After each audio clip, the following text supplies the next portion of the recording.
Okay, good afternoon, everyone, and our apologies for getting underway a little bit late this afternoon. We did have some technical difficulties, so thank you for your patience. My name is Denise Thompson. I'm the Associate Director of the Knowledge Translation Platform of the Alberta SPORE Support Unit, and I'm very pleased to introduce this afternoon's webinar, which for the first time is being co-hosted with another provincial support unit, the one in British Columbia, and so we're really pleased to be joining with them on this. Today's session is titled KT and Mental Health, Blending IKT and Community-Based Research in the Mental Health Arena.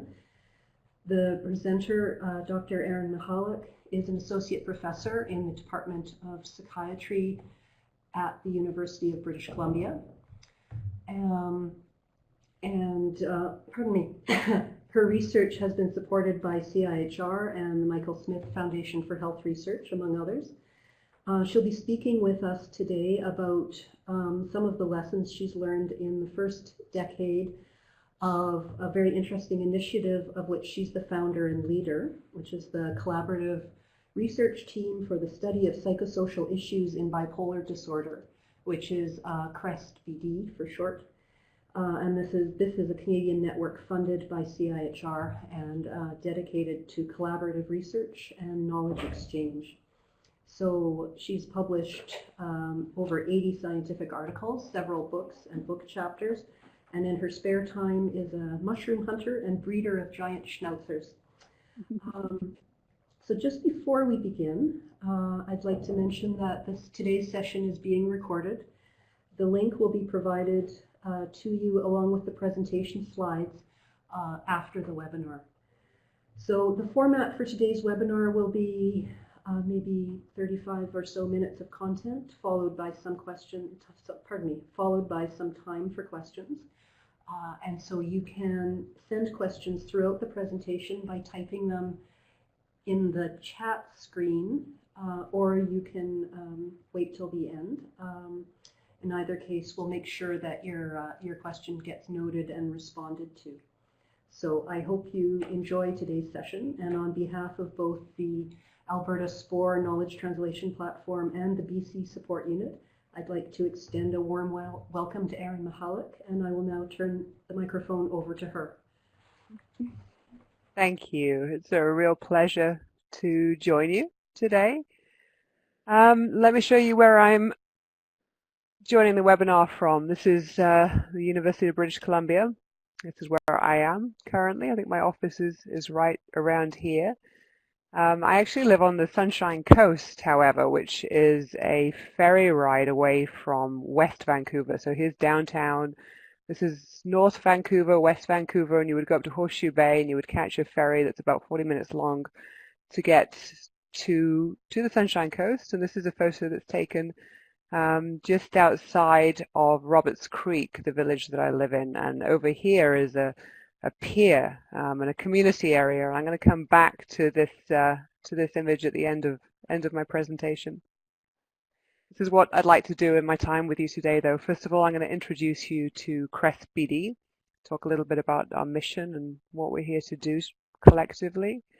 And then I thought I'd keep the webinar pretty pragmatic. I'm going to walk you through three fairly diverse examples of different research projects that we've done in the mental health arena across using different methods, different kinds of types of scientific engagement.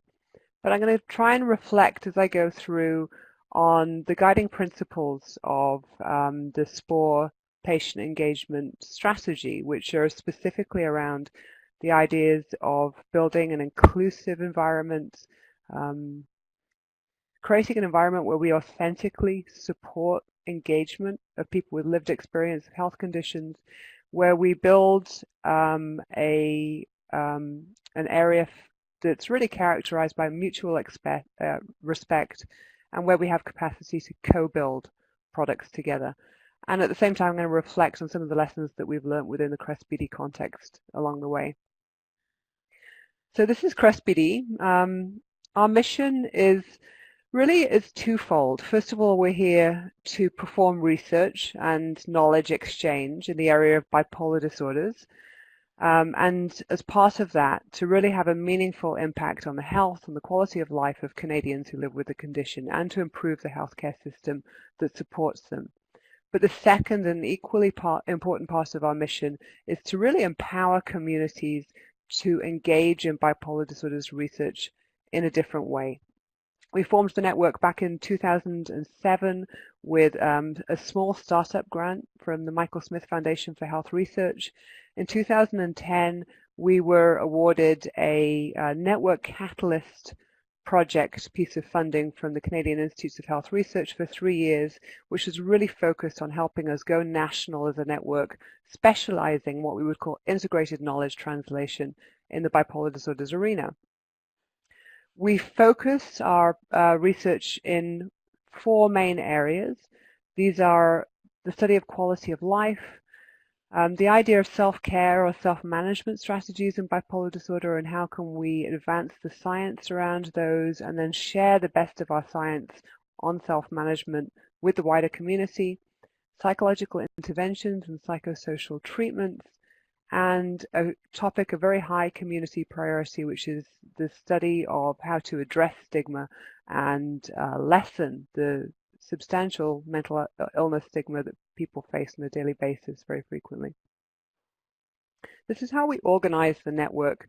I'm going to dwell on this for a moment just to give you an idea of some of the systems we use and the organizational structures that we use to empower engagement with our work. In the introduction, I was described as the leader of CREST-BD, and I was the primary leader of the network and founded it until a couple of years ago, where we decided that moving to a wider leadership model would be preferable and more fitting with our values. So at this point in time, the network is led by 3 people, 3 academics, but one of whom lives with bipolar disorder. We think it's very important to place leadership capacity in the hands of people with lived experience as well. Beyond that, we have a number of systems in place. We have a very strong group of peer researchers. These are people with lived experience of bipolar disorder that conduct our research hand in hand with us. I'll be describing how that actually looks on the ground as we walk through this presentation. Staff and volunteers. We have a community advisory group, which is national at this point.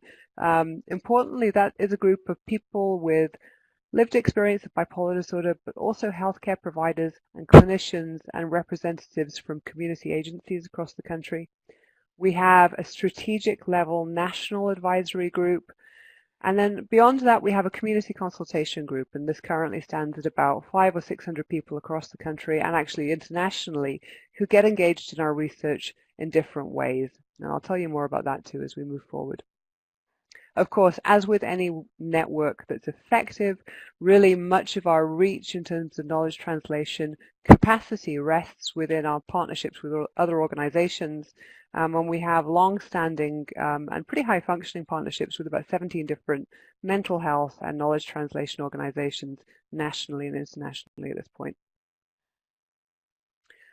Let's look for a moment at this idea of community-based participatory research. This is really our MO as a network. This is the research orientation that we specialize in. Sometimes it's hard to know where CBPR ends and where integrated knowledge translation begins. So I'm going to unpack this a little bit. It's useful, I think, to understand CBPR not as a kind of discrete research method per se, but more of a philosophy of engagement.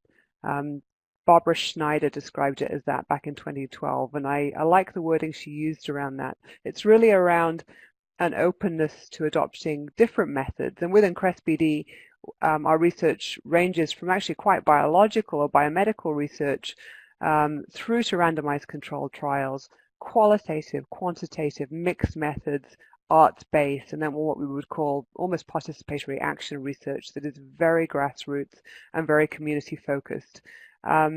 It's just important, I think, to know that there's a huge spectrum of community engagement that can happen. I think one of the things that can be a bit off-putting sometimes for newer researchers is to think that it has to go in at the deep end, that if you're going to do community engagement, it has to be participatory action research or fully fledged CBPR to be classified as this, and it's not really the case. You can do community engagement light, and that's still okay as long as you're doing it well and authentically. So I just kind of wanted to describe that a little bit from our perspective. Now I'm going to start to walk you through some of those examples that we have on the ground. I'm going to start with some of the work that has been conducted from our program of quality of life research. Between 2005 and 2010, when this article was published, we spent 5 years, I know it sounds ridiculous, but it took us 5 years to really develop a quality of life scale that measures quality of life well, specifically in bipolar disorder. Community was heavily involved in developing this paper and pencil version of this scale. So it was based on qualitative interviews, focus groups, psychometric methods, community engagement methods. And at the end of the 5 years, we were tremendously happy. We had a psychometrically sound quality of life scale designed for bipolar disorder that works really well. It worked well statistically. However, we very quickly moved from publishing that paper to a slightly different state where we realized, of course, in 2010 that the next necessary stage was to get this quality of life scale online, to make an e-health tool out of it. So we secured funding from CHR in the form of a knowledge, an e-health catalyst grant to do just that. And I'm going to describe to you how we involve community in that process. This is a method that we use a lot in CREST-BD. We call them community engagement days. We've held 11 days nationally at this point on different topics.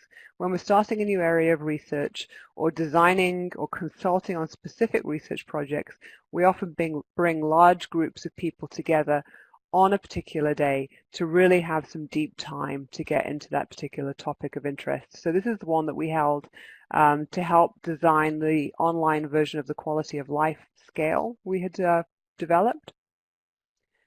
These are the people involved in the event. I want to mention at this point that this was a mixed group of people with lived experience of bipolar disorder, clinicians and healthcare providers, researchers, and IT developers. We tend to find it most effective not to silo people into group. So most of our engagement days are a mixture, a blend of people with different types of expertise. And we find that really a much more effective mechanism for this idea that SPORE prioritizes of building mutual respect, that we can create safe environments where we put everybody on the same page in the same playing field and essentially create an environment where they can share expertise and where we can move forward to a place where we're recognizing the value of diverse types of expertise.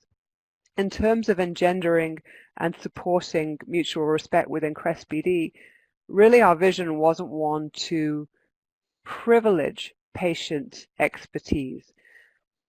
Patient expertise has been underprivileged and marginalized and disempowered historically within health research. That's true.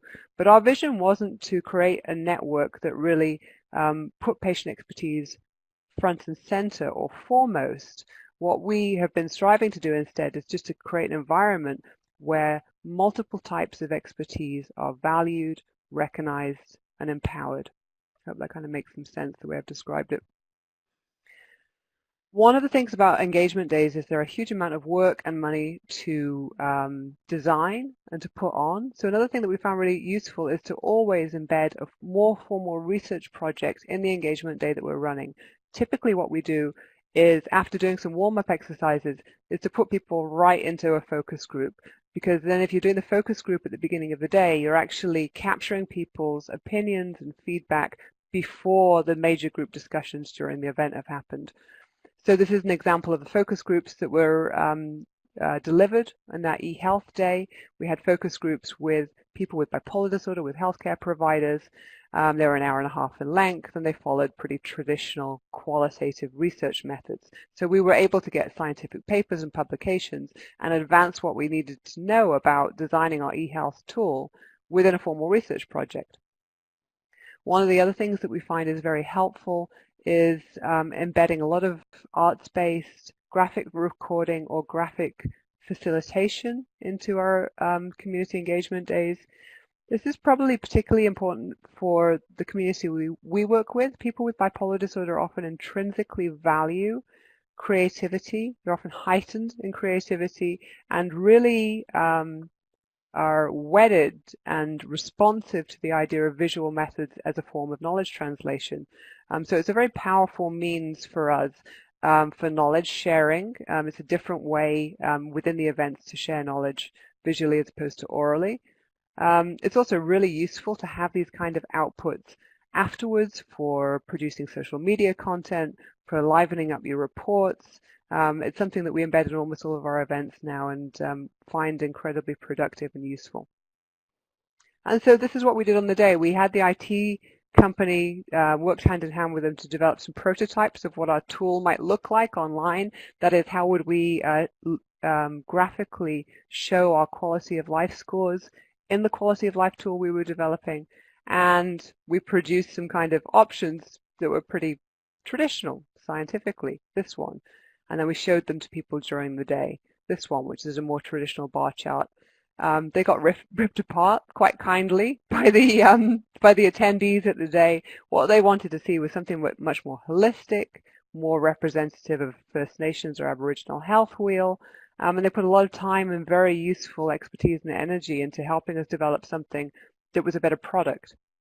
We also had the chance on that day to show them the videos, or first cuts of the videos that we were producing, and they also very kindly ripped those apart and said, okay, first of all, they're too long. Secondly, the very first thing you need to say in those videos is to people who are viewing them, the most important thing for you to know is good health and quality of life is possible for people with bipolar disorder. That positive messaging had to be up front and center. We redesigned, of course, all the videos on the basis of that feedback, and there've been really good uptake of them since. This is what we produced, our quality of life tool, so people can now go online, fill out these different domains of quality of life, get individual tailored feedback about the areas that they're flourishing in, spiritual life here, leisure, the areas that they're struggling in, mood, cognition, identity. We had also at the same time received funding from CIHR, not just to develop the quality of life tool, but also to develop a sister website, which is our Bipolar Wellness Center. So you can imagine the quality of life tool is the gateway into the Bipolar Wellness Center. Somebody fills out the tool, and then they know areas that they might want to focus on. So for example, for this person, financial functioning isn't so good. So they can go into the specific area dealing with that and helping people get to the best of the self-management information on those specific areas within the Bipolar Wellness Center. So the tool, for example, would take that person into the money domain, and housed within that is the very, very best of the science that we have around the relationship between finances and bipolar disorder. Now, of course, CIHR wasn't going to fund us just to build a website. Actually, what they were funding us to do with this 2-year project was to test out different KT mechanisms which were embedded within the Bipolar Wellness Center. And this is what we tested out. We wanted to ask the question of basically, how do you help people with bipolar disorder best access that science on those different areas? And we tested out which is most effective: webinars, videos, something we call a living library, or face-to-face workshops. And I'll show you a little bit more about how those looked. So these are the webinars. You're on a webinar now. You know how this works. These were quite short in nature. They were 20 minutes in total. We created a webinar for each of those different quality of life domains. Each webinar was structured the same, shared the best of the science. Importantly for this webinar, for this presentation today, these webinars were either led by a scientific expert or an expert by lived experience. So for example, the spiritual webinar is led by Maxwell, who's done a lot of deep thinking in terms of her own relationship with bipolar disorder around spirituality and BD. So in that webinar, she reviews the science, she reflects on her lived expertise, and then at the end of each webinar, people are pointed to different tools and resources to support that area of their life. Videos were, of course, much shorter in nature. We produced 6 to test out. There are actually several more available through the Bipolar Wellness Center now. Each video was 2 to 4 minutes, featured Maxwell, and really gave some pragmatic examples of, for example, how to think about social support and social relationships in the context of bipolar disorder. Concrete self-management strategies in action in everyday life. The workshops were slightly longer in nature, 2.5 hours. We toured these around Ontario in collaboration with the Mood Disorders Association of Ontario and covered 2 domains in depth in the workshop. Again, these workshops were delivered by people with lived experience and academics at the same time. So again, the idea of co-building, of inclusivity, of those 4 principles being embodied through how we delivered these different KT strategies. And then finally, the Living Library was done online. It used secure telehealth systems. The Living Library experts were people with lived experience of bipolar disorder who had learned, often through trial and error, how to live well with the condition. They were peer researchers, most of them within the CREST-BD network.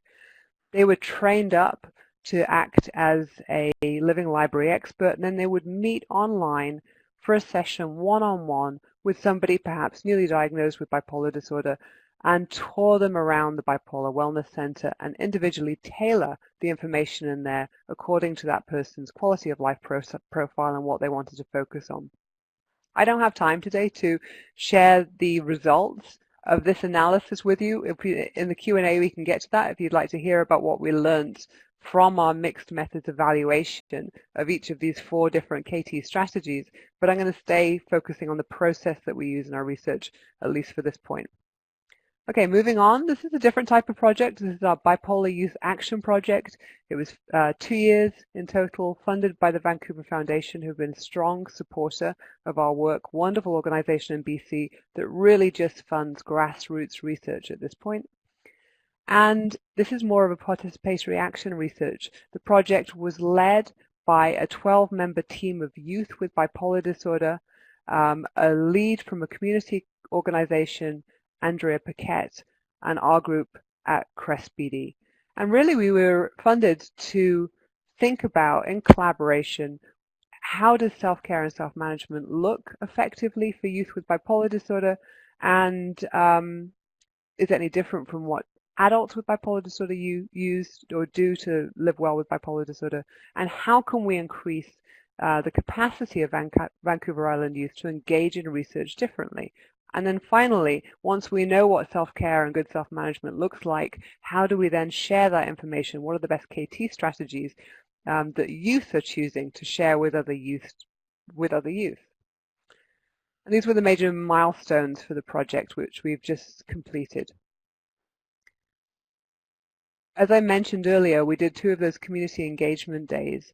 One of the things I wanted to reflect on at this point, though, in terms of describing this project, was that the training of the youth that occurred before that was absolutely critical. And I think I was writing on this week, and I think one of the things I wanted to share with you was that we had to have a discussion about what the youth wanted, what they were prioritizing about impact from the project before we decided on the methods that we were going to use for BAP.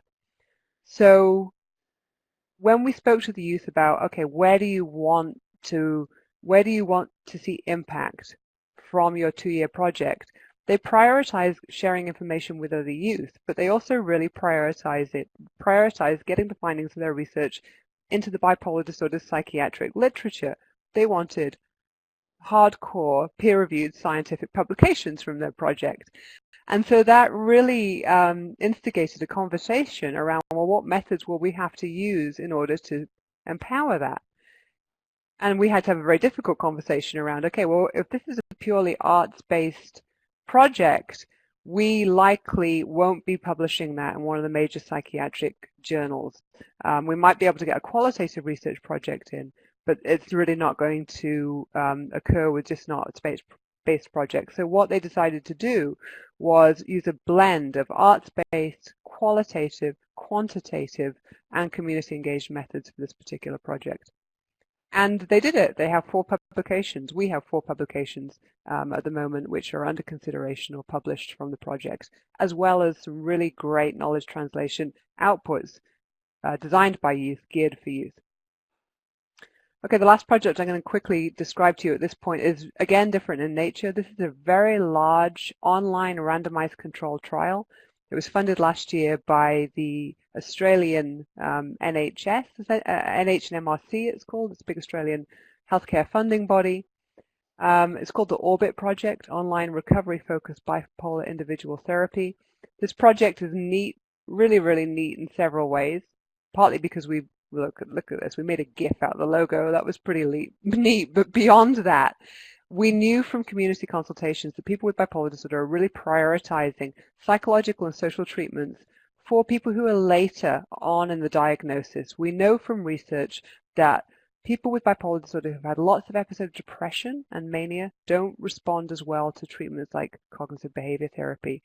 This particular project is geared to people who have had multiple episodes of mood episodes over the course of their condition, and is questioning whether we can use psychoeducation or online mindfulness techniques to really help improve their quality of life. And we involved community in designing this project, and we're now involving them in actualizing it in many different ways, including developing the pilot study for it, conducting the pilot study. They're named as co-investigators on the grant. We contract peer researchers for the project, and they're pretty much involved very integrally in the day-to-day running of the project and really problem solving any issues that come up with it. These projects are all more fully described on our website, and we provided the links to each of our websites if you'd like to read up on them more later. Okay, so a bit of a reflection at this point on some lessons that we've learned along the way. And here we will see pictures of our giant schnauzers and Bengal cats as we go through. A really important lesson is that, theory and practice, whether in the e-health arena or in community-engaged research, are often not the same. Theoretically in science, we often have a very strong plan for how things will look when we deliver them. And when you actually deliver that on the ground, often, of course, it's very different in real life. And we have had to be very creative and nimble about thinking ahead and planning ahead for diversions, and also creating space for diversions as well, and for not following the path that you thought you were going to follow, because sometimes that's where the real creativity happens. And sometimes that creating space for adaptation is a very powerful part of the process itself. So, for example, one of the things we've learned to do within CREST is to buddy up our peer researchers on roles. So, for example, our community advisory group is co-chaired by 2 people. Our CREST BD blog, which occurs weekly, that's a very intensive blog schedule, is now being led by 2 people with lived experience. This just creates a bit of a safety net if somebody needs to prioritize their health for a while. And also is just a really good idea for building capacity and training within the network itself, so you can put somebody more junior to the main lead, and it really builds up expertise. I'm just getting a note internally in the system to say, is there a way to move the web links box? It's occurring over the chat. Yes, I think I can do that. Give me 1 second, folks. I am not sure how to move that from my end. Okay, I'm just going to keep going with the talk for now and see if we can deal with that internally. Okay, so good. Engaging with knowledge users early and iteratively is key. I've described how we built our entire program of research, our 4 focal areas in CREST BD around community priorities, stigma, quality of life, psychological treatments, and the idea of community engagement. It's important to revisit this and to continually engage with your communities to refine your priorities moving forward. I think as part of this, one of the things that we've learned is absolutely critical as well is thinking about the values and priorities of the people that you're engaging with and the community groups that you're engaging with, and also frequently revisiting these. Let me try and give you some on-the-ground kind of examples of that.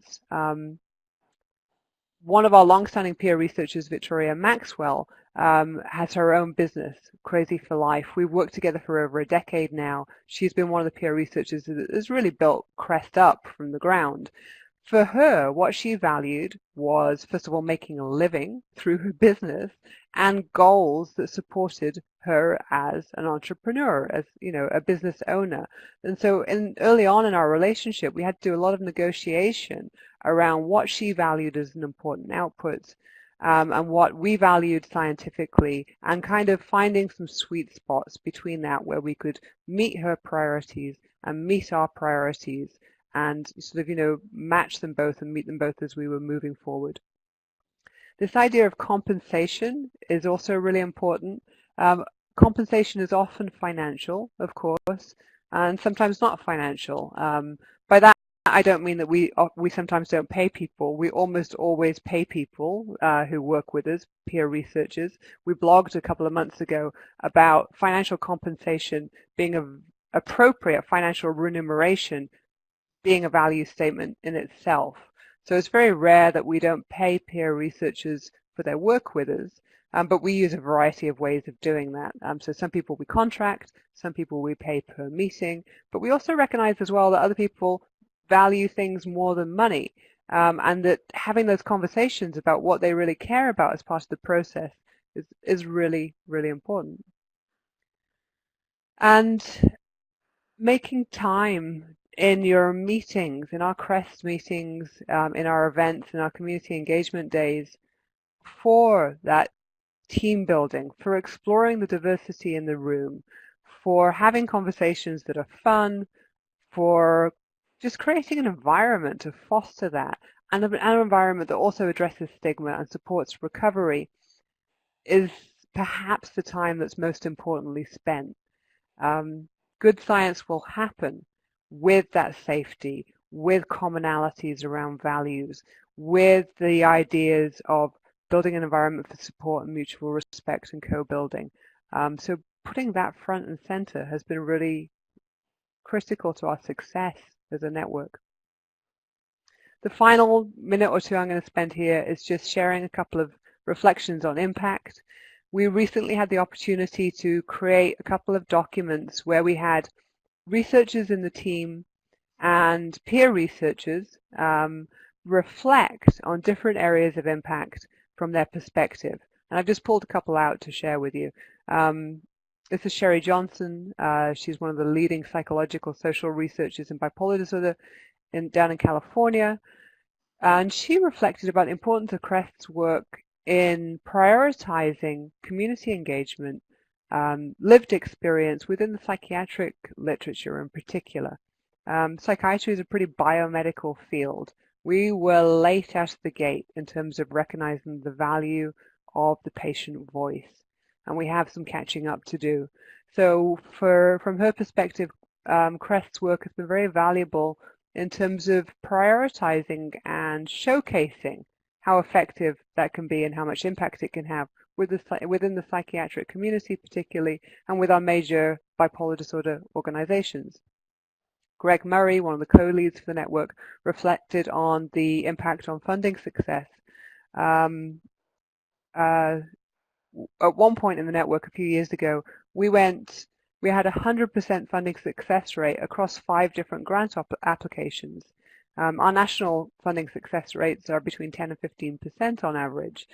I believe that one of the major factors involved in that was that I think the reviewers of those grants had a sense of faith in the fact that this research was built around community priorities and could be implemented, and that the knowledge from it could be put into action because of the strong community engagement that underpinned it. And then finally, just a couple of reflections from some of our peer researchers. Sandra Dawson is an example of really a relationship that has supported her and us as a network reciprocally. Sandra has incredibly strong social media connections. She leads a Twitter handle called Unsuicide with over 20,000 followers. She's been so helpful for CREST in terms of us really increasing the reach of our social media outputs.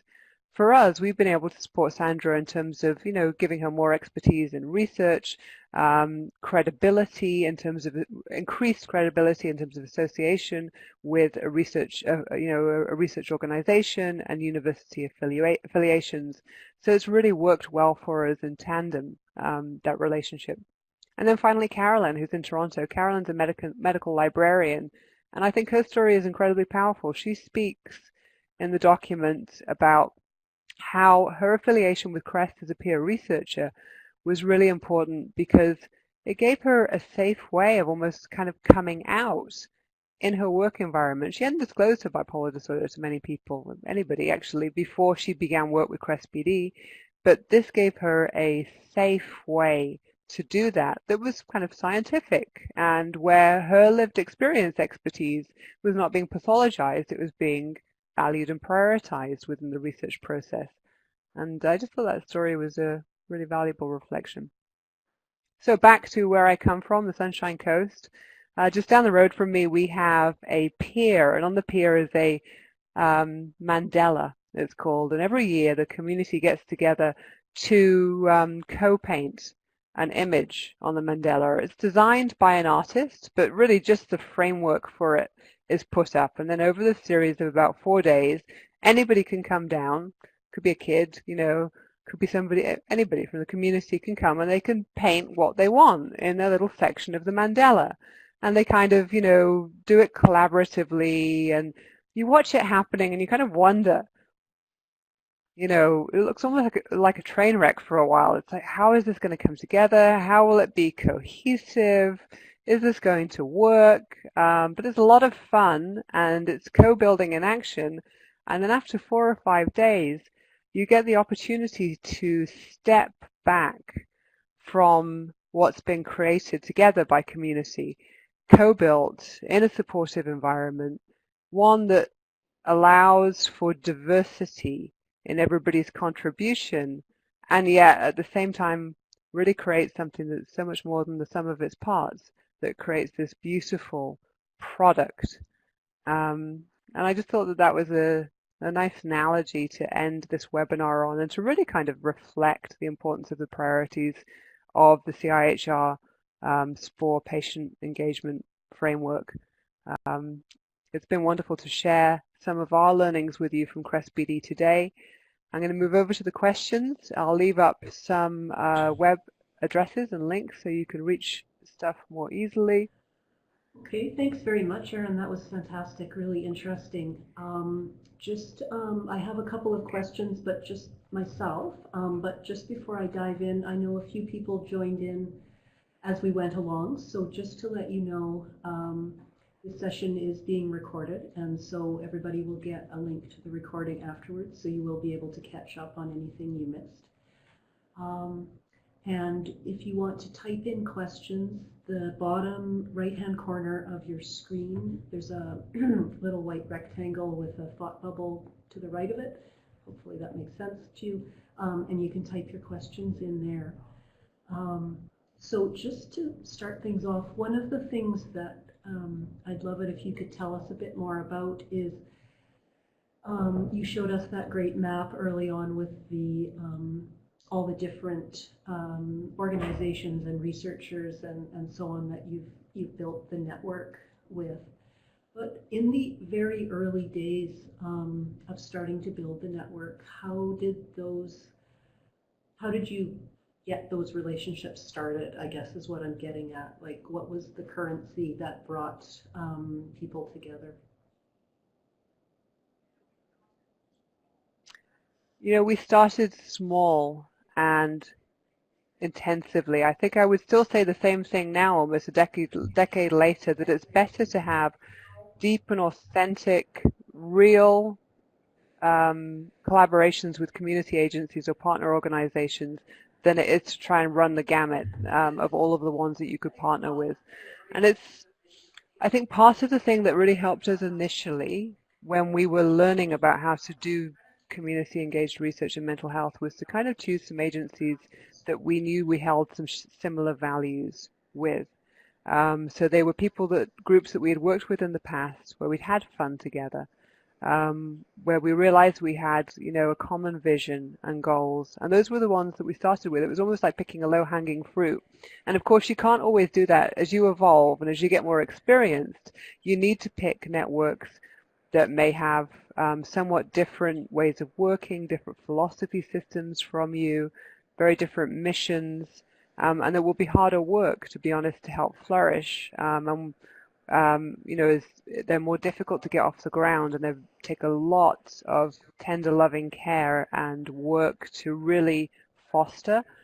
But I think learning how to engage in kind of safer environments and being thoughtful about who you pick initially and trying to pick ones where you know that you can really galvanize them fairly quickly. And so it's almost like a snowball effect that you're creating at that point was a strategy that worked well for us. Now we often strategically pick new partner organizations according to our funding priorities as picked by community. So one of the areas we're really moving into now is looking into supporting more diverse communities, for example, people of Chinese heritage who live with bipolar disorder. And so we're thinking very strategically around what are the provincial and national organizations that will be excellent partners for us and forming new relationships to build capacity for us to move in that area really effectively. Great, thank you. We've had another question come in through the chat screen, which is how important is social media in terms of peer outreach and community building? It's been very important for us. Social media, I'd say it's about, on average, about 20-25% of the work we do or the time that we have is spent sharing our knowledge and other people's knowledge through social media, engaging through social media. Of course, we're constantly behind the 8 ball because there's always something else we should be doing or a new platform we should be learning. We're just making it through Instagram and then we realize we haven't done Reddit yet. And it's very hard to keep on top of. We really rely on the expertise of our millennial peer researchers to help us with this process. I think we'd be doomed without them, to be honest. But it's also really important for us to recognize that there are so many people not using social media actively. And when we evaluate satisfaction with engagement according to different types of platforms, for example, social media versus face-to-face, people really value and prioritize coming together in real time.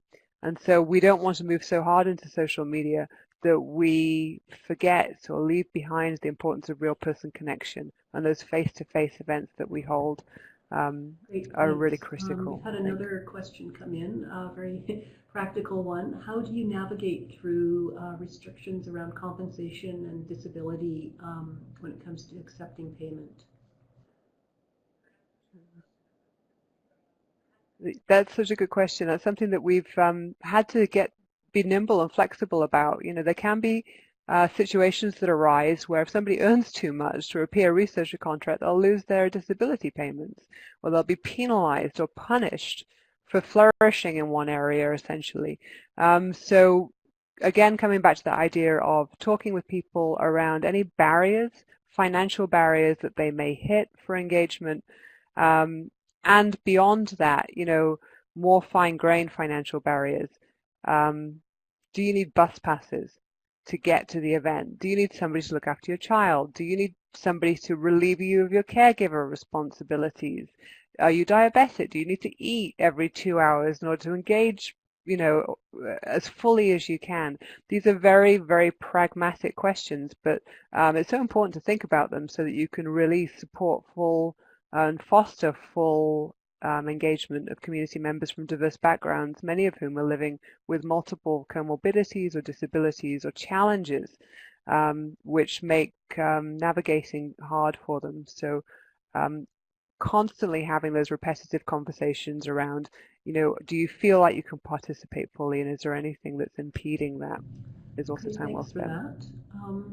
I have another question too, in terms of coming at things from the knowledge translation perspective. You mentioned along the way having some of your patient researchers heavily involved in the publication of scientific articles. And do you see that kind of work as part of the KT spectrum? In other words, knowledge translation back to other researchers and to practitioners?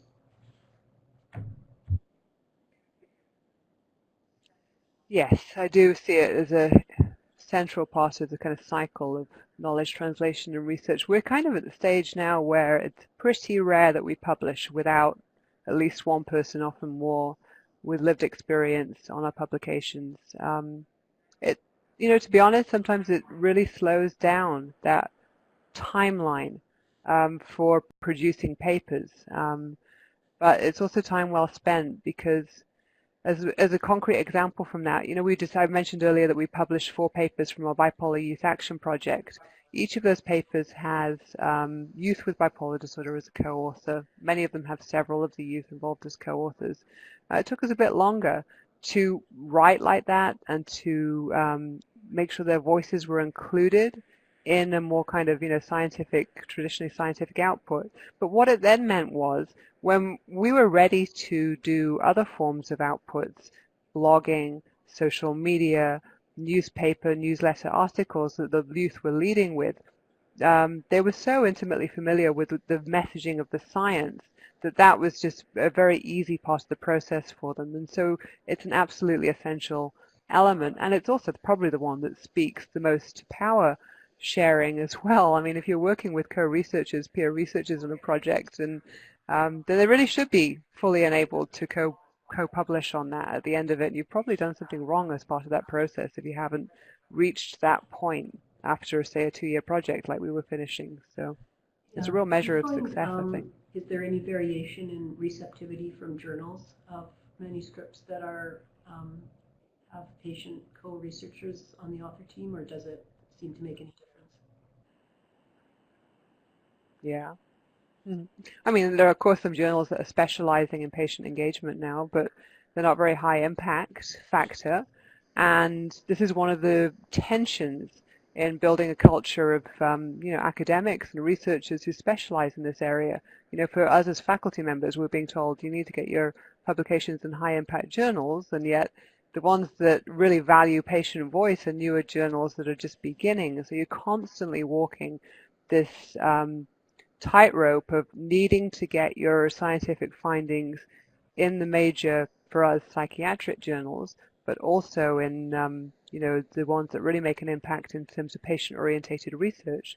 So we typically try and do both. With a bigger project, we will design some specifically for our more mainstream journals, and some that are more around process and just take different reflective lenses. And there have been lots of tensions that we've experienced from journals around the inclusion of people with lived experience. For example, asking us to name on a particular publication who it is who lives with lived experience on the publication when they don't necessarily want to. Just things that, you have to navigate through each time individually. So it's a constant steep learning curve for us. Well, I'm sure we could keep this conversation going for a long time, but we are close to the end of the hour. So I'd like to extend once again a really big thank you to Dr. Erin Michalak for this very interesting and thought-provoking presentation. And I'd like to thank as well all of the participants who have joined us today. So you will, as I mentioned, get an email to an email with the link to the recording afterwards. And in that will be a link where if you're interested in signing up for the newsletter from the Alberta SPORE KT platform, you can do that, and we just use those email addresses for sending out information about upcoming events and activities. So on behalf, once again, of both Alberta and BC, thank you and have a great afternoon, and we'll hope to see you again next time.